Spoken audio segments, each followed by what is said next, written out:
Amigas e amigos, o óbvio lulante é uma categoria do escritor, dramaturgo Nelson Rodrigues, famoso, bem conhecido. Ele se referia àquela obviedade que de tão óbvia as pessoas acabam não vendo, acabam não percebendo.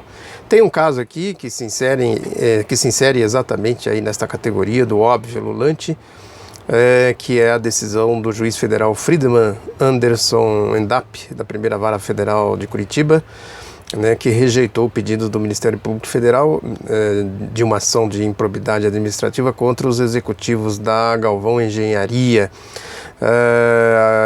O Ministério Público acusava os executivos da Galvão Engenharia de pagar propina para o Paulo Roberto Costa, esse ex-diretor da Petrobras, o que detonou aí toda essa indústria, da delação premiada criada pelo Sérgio Moro, da Operação Lava Jato. A questão é que essa decisão desse juiz não mereceu um pio sequer da mídia. Nesse caso, não dá para dizer que é só a questão do óbvio lulante, porque a mídia certamente não tem nenhum interesse em divulgar esse tipo de coisa. A essência da questão toda, o que interessa de fato, que é o óbvio lulante, está na sentença do juiz, que ele rejeitou o pedido dos procuradores que queriam que os réus devolvessem 75,6 milhões de reais para a Petrobras. Aí na sentença ele diz o seguinte, aspas, ele fala aqui que é ele negou o pedido por uma singela razão, nas palavras dele. Na justificativa, aspas, ele diz o seguinte: o que a Petrobras pagou, em verdade, foi o preço do contrato em razão de um serviço que, em tese, foi realizado a contento. Logo, o pagamento da propina não implica ipso facto dano ao erário, mas desvantagem, em tese, às próprias contratadas. É o que eu já falei também disso aqui, quer dizer, essa questão das propinas que a Operação Lava Jato criou aí, a mídia que criou na verdade, a Operação Lava Jato incorporou, aquela história do cartel, a operação de cartel, as empreiteiras formam os cartéis, participam da licitação com cartas marcadas, e dessas licitações aí, com a conivência desses diretores aí corruptos, Paulo Roberto Costa e outros, eles acabavam acertando quem venceria as concorrências, e desses contratos eles tiravam aí uma parte que entraria como a corrupção paga para os diretores, e a outra parte que, segundo os delatores, segundo as delações premiadas, iriam para os caixas dos partidos, inclusive do PSDB. Aí é um processo que eu também já falei muito aqui, que não é novo, não é de agora. Essa história de caixa 2, de campanha eleitoral, não vem de agora. Enfim, são coisas já bastante conhecidas, não dá para perder tempo com isso aqui, por serem muito conhecidas e muito óbvias. Outra obviedade também que se insere aí é que isso não é exclusividade da Petrobras, e também não são só as empreiteiras que participam desse tipo de coisa, Isso é prática aí do capitalismo brasileiro, foi assim que ele cresceu, se desenvolveu, esse conluio que existe aí, esta convivência do privado com o público, esse patrimonialismo, que o Raimundo Faoro falava muito disso, dos donos do poder. Isso é histórico, faz parte da história. Foi assim que o capitalismo brasileiro se formou e se desenvolveu. Portanto, a Lava Jato não descobriu nada, não criou nenhuma novidade, nenhuma jurisprudência, absolutamente nada.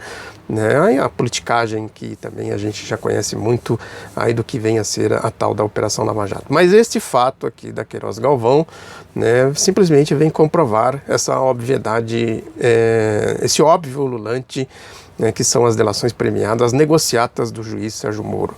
Ele prossegue aqui, o juiz lá de Curitiba, que, no seu entendimento, mesmo considerando o relato de que a propina baseava-se em parte do contrato, de pelo menos 1%, o raciocínio é sofismático, ele diz, por dois motivos. Aí entre aspas, ele dizendo.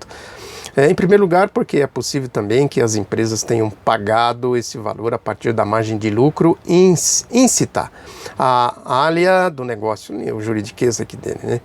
Além disso, ele afirma, né, que além disso, os atos ímprobos seriam consequência, na verdade, do superfaturamento dos contratos, tema tratado em outra ação conexa ajuizada pela União. É a história dos contratos superfaturados, que a Operação Lava Jato deveria investigar e não investigou. Não investiga porque não interessa, né, não é o caso.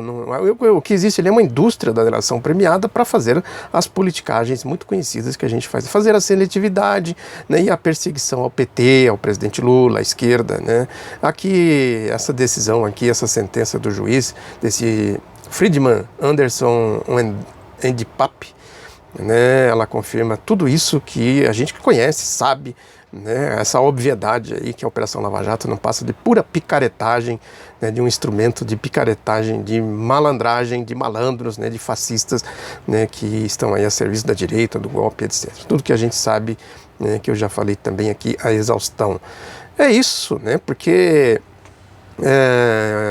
as coisas vão se conectando, né, tem aí essas dificuldades que o grupo do Michel Temer tem também para conduzir o golpe, né, e eles procuram aí caminhos, essa aproximação da Carmen Lúcia, a presidenta do STF, do Supremo Tribunal Federal, com o presidente golpista Michel Temer, isso é de uma desfaçatez, né, é a comprovação da depravação, né, que tomou conta aí dos poderes no processo golpista. Tem aqui um artigo do Delfim Neto na Folha de São Paulo hoje, chamando essa história de concílio, né, que ele fala, ele dá esse nome, segundo ele, porque tem um caráter quase religioso, né, esse problema aí dos interesses, segundo ele, de pôr a casa em ordem.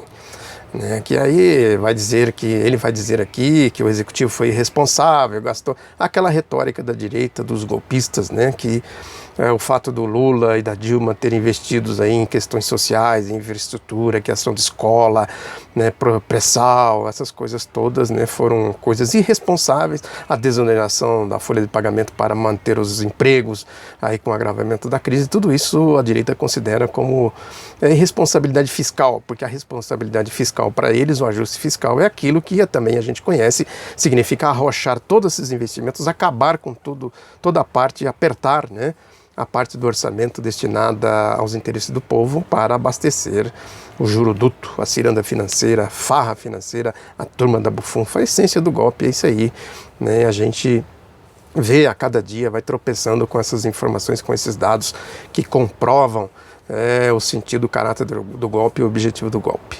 É isso, muito obrigado pela atenção, um abraço, espalhe o outro lado da notícia e até a próxima.